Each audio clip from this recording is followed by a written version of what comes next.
ঢাকার শাহজালাল আন্তর্জাতিক বিমানবন্দরে কার্গো ব্যারেজে লাগা আগুন 7 ঘন্টা পর নিয়ন্ত্রণে এসেছে। তবে আমরা এই মুহূর্তে দেখানোর চেষ্টা করছি যে আগুন নিয়ন্ত্রণে এলেও এই মুহূর্তে কিন্তু আমরা এই যে কার্গো ব্যারেজটি রয়েছে সেই কার্গো ব্যারেজ থেকে আমরা কিন্তু ধোঁয়া বেরোতে দেখছি। ইতিমধ্যে ফায়ার সার্ভিস এবং বিমান বাহিনীর পক্ষ থেকে আনুষ্ঠানিকভাবে সংবাদ সম্মেলন করা হয়েছে, যেটি থেকে তারা বলছেন যে এই অগ্নিকাণ্ডে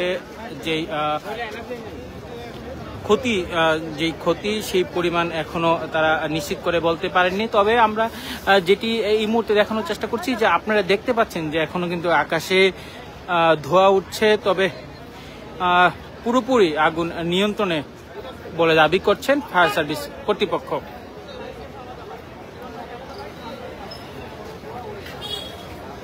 বেলা 2:30টার দিকে বিমানবন্দরের কার্গো ব্যারেজে আগুন লাগে এবং রাত 9:18 এই আগুন কিন্তু নিয়ন্ত্রণে আসে বলে দাবি করেছে ফায়ার সার্ভিস। প্রায় 7 ঘন্টা পর এই আগুন নিয়ন্ত্রণে আসে। এই আগুনে কিন্তু অনেক ব্যবসায়ী কিন্তু তারা ক্ষতিগ্রস্ত হয়েছেন। এখানে এই কার্গো বিমানের যে কার্গো ভিলেজটি রয়েছে সেই ভিলেজে কিন্তু ব্যবসায়ীদের নানান রকম বিদেশ থেকে যে পণ্য আমদানি করা হয় সেই আমদানিকৃত পণ্য কিন্তু এই স্থানটিতে রয়েছে। আমরা কয়েকজন ব্যবসায়ীদের সঙ্গে কথা বলার চেষ্টা করছিলাম, তারা কিন্তু বলছিলেন যে এই অগ্নিকাণ্ডের ঘটনা তারা কিন্তু পথে বসে গেছে, তাদের ব্যাপক পরিমাণ তাদের কিন্তু আর্থিক ক্ষয়ক্ষতি তাদের কিন্তু হয়েছে। এই ঘটনায় কিন্তু সর্বশেষ আমরা যতটুকু জানতে পেরেছি যে 37টি ইউনিট ফায়ার সার্ভিস ইউনিট এই আগুন নিভানোর কাজ করছিল। এই ঘটনার পরবর্তীতে কিন্তু দেখেছি, তবে কোনো হতাহতের ঘটনা কিন্তু পাওয়া যায়নি। তবে অনেক আনসার সদস্য তারা কিন্তু এই আগুন নিভাতে যেয়ে তারা কিন্তু অসুস্থ হয়েছেন এবং হাসপাতালে তাদের নিয়ে যাওয়া হয়েছে, সেটি কিন্তু আমরা জানতে পেরেছি। এই অগ্নিকাণ্ডের পর থেকে কিন্তু হযরত শাহজালাল আন্তর্জাতিক বিমানবন্দরে আমরা দেখেছি যে ফ্লাইট ওঠানামা সেটি কিন্তু বন্ধ ছিল এবং পরবর্তী সময়ে রাত 9টার কিছুক্ষণ পর কিন্তু আবারও ফ্লাইট ওঠানামা শুরু হয় এবং যারা বিদেশগামী যাত্রী রয়েছেন তারা কিন্তু আবারও তাদের নির্দিষ্ট যে সময়ে তারা সেই ফ্লাইটগুলোতে কিন্তু আবারও যাত্রা শুরু করেছে। এর আগে কিন্তু আমরা দেখানোর চেষ্টা করছিলাম যে বিমানবন্দরের যে টার্মিনালগুলো রয়েছে সেই টার্মিনালগুলোতে কিন্তু যাত্রীদের যে অপেক্ষা সেটি কিন্তু আমরা দেখানোর চেষ্টা করলাম। সেই দীর্ঘ অপেক্ষা, দুপুর থেকে সকল ফ্লাইট বন্ধ থাকায় কিন্তু আমরা দেখছি দীর্ঘ সময় ধরে যারা বিদেশগামী যাত্রী রয়েছেন তারা এবং তাদের স্বজনরা কিন্তু এই বিমানবন্দর এলাকায় তারা কিন্তু অবস্থান করছিলেন। আমরা এই স্থানটিতে দেখানোর চেষ্টা করছি, এই স্থানটি কিন্তু গণমাধ্যম কর্মীদের একটি ভিড় রয়েছে। এই অগ্নিকাণ্ডের ঘটনায় কিন্তু সেনাবাহিনী, বিমান বাহিনী, ফায়ার সার্ভিস যৌথভাবে তারা কিন্তু এই আগুন নেভানোর কাজ করেছেন। আমরা এই মুহূর্তে এই স্থানটিতে আমরা দেখছি যে সেনাবাহিনী কিন্তু তারা নিরাপত্তা জন্য তারা অবস্থান নিয়েছেন। এছাড়াও আমরা পুলিশ, র্যাব এবং বিজিবি তাদের কিন্তু আমরা এই স্থানটিতে অবস্থান করতে দেখতে পেয়েছি।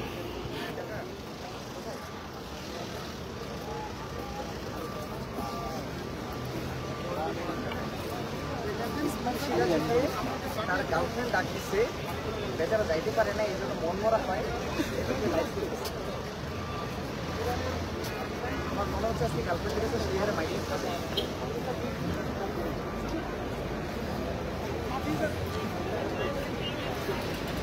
দর্শক, আমরা যেটি দেখানোর চেষ্টা করছি আপনারা এখনো দেখছেন যে কার্গো ব্যারেজটিতে আগুন লেগেছে সেই কার্গো ব্যারেজ থেকে কিন্তু এখনো ধোঁয়া নির্গত হচ্ছে, আকাশ কিন্তু সেই ধোঁয়া ছড়িয়ে পড়েছে। তবে এই স্থানটিতে যখন অগ্নিকাণ্ডের ঘটনা ঘটে তখন কিন্তু এই বিমানবন্দরের আশেপাশের এলাকায় কিন্তু এই অগ্নিকাণ্ডের ধোঁয়া কিন্তু ছড়িয়ে পড়ে।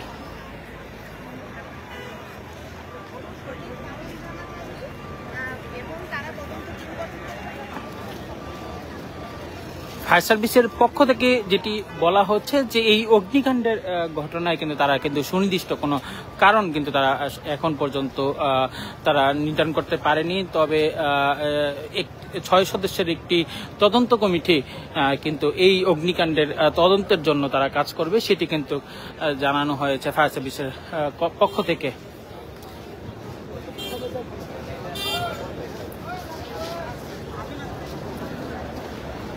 দর্শক, এই ছিল বিমানবন্দরের যে অগ্নিকাণ্ডের ঘটনা ঘটেছে, সেই অগ্নিকাণ্ডের ঘটনার সর্বশেষ চিত্র। আমরা আপনাদের সর্বশেষ তথ্য জানানোর জন্য আমরা সরাসরি সংযুক্ত হয়েছিলাম জাগো নিউজ ফেসবুক লাইভে। পরবর্তী যে কোনো তথ্য পেতে জাগো নিউজের ফেসবুকে চোখ রাখুন। ধন্যবাদ সবাইকে।